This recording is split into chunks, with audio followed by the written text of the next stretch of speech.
civil rights, do you want to do the same thing? Talk about your experience with Yeah. civil rights and then ask it, pose Yeah. it as a, if I were a client coming Yeah, in? Okay.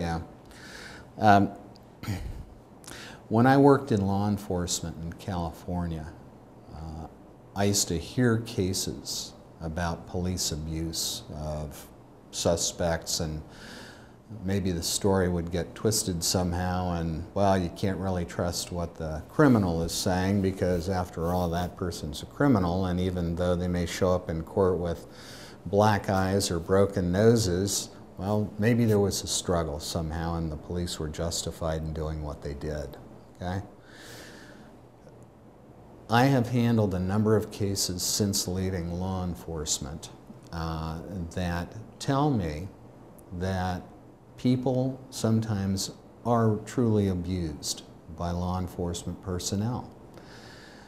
You have to remember that people who work in law enforcement are just people, and sometimes they lose their temper.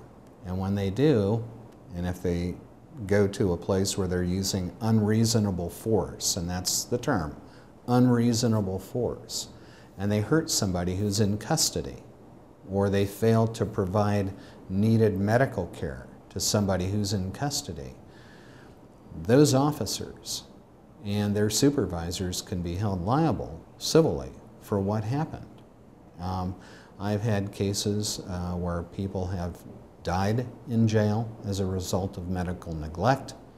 I've had cases where people who were handcuffed were brutally and savagely beaten, where bones in their face were completely broken up, and they had to have surgical repairs to reconstruct their faces. Things like that do occur. And while they don't occur that often, when they do, the police need to know that someone is going to stand up and say, stop doing that. It's not right. You're in charge of this person. You have to take care of them. They are in your care and custody. Do it right, or we'll be on you.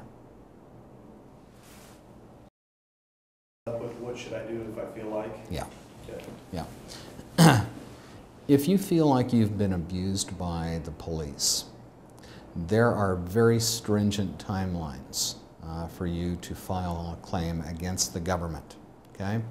Most governments will say you have either 6 months or 180 days to file what they call a government tort claim notice that puts the police agency on notice that there's a problem here. Okay, somebody did something wrong or they failed to do something they were supposed to do. So you have to put them on notice by sending this piece of paper in. You got to do that.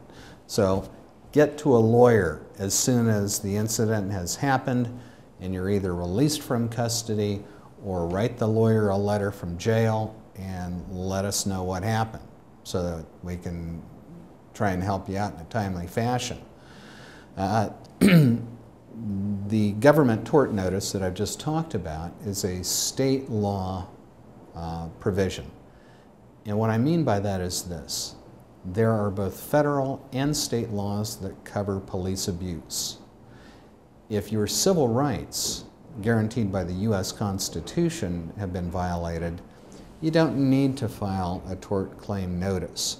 But it really helps to be able to preserve not only the state law claims that you have, maybe for battery or assault or false imprisonment, and you add to that the federal claims for violation of civil rights, which also provide for punitive damages against the government, as well as for attorney fees for the time that the lawyer puts in on the case.